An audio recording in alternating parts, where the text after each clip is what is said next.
I knew the names of the stars and the constellations before I knew my alphabet. My daddy loved the stars, so I loved them too. He told me he met my mom under the influence of a particularly bright Mars, and that was why they fought so much. They'd met under Mars, he'd proposed under Venus, and I'd been conceived on a night when every star, planet, and light in the sky blazoned for all they were worth.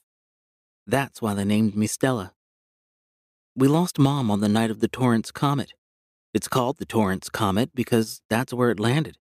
Our little town of Torrance, Indiana, not far from the farm. He and Mom had put me to bed. They went out on the big wraparound porch of the family farmhouse we'd inherited from my daddy's parents.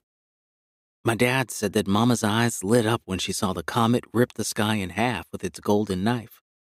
He said she jumped to her feet and whispered, "It's close," before she made a run for it. My daddy laughed for a moment and finished drinking his beer. He always said he couldn't remember how it tasted, just that even if it had been the best beer in all of God's kingdom, he'd do anything to undrink it. By the time he ran after her, she had a full minute head start. Only a minute, but only a minute is all it takes sometimes. He never saw Mama again. Daddy looked for an hour. When he called the sheriff, everyone came and helped search. Not just the sheriff, but all Daddy's friends and the pastor and the O'Malleys and the Thorntons and the Wichitas and even those weird Holcombs. That's why Daddy always said I had to be nice to everyone in town.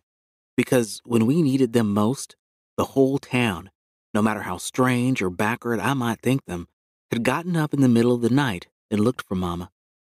They never found her. They didn't find her body or any signs of her at all. All those families did the cooking for Daddy until he learned how to do it on his own. For about a week, Daddy said, he thought losing Mama would break him. He thought he wouldn't be able to live. Then, late one night, he took me outside, and the two of us looked up at the stars. I was too young to remember this. He said I reached up as high as I could and said my first word, "Star." That saved him, he always said. It woke him up, and he was alive again.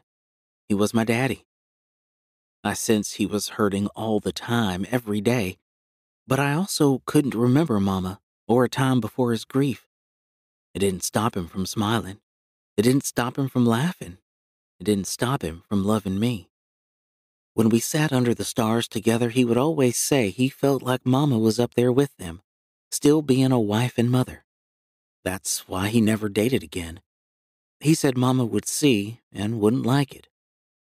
By the time I was in my teens, I knew Mama wouldn't have minded even if she was watching.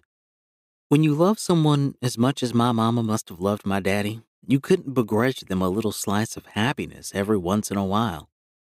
I felt like everyone in town pitied me, but I didn't pity me. I lived in a big house with a daddy and a great big golden retriever named Mercury, and I didn't really know what I was missing.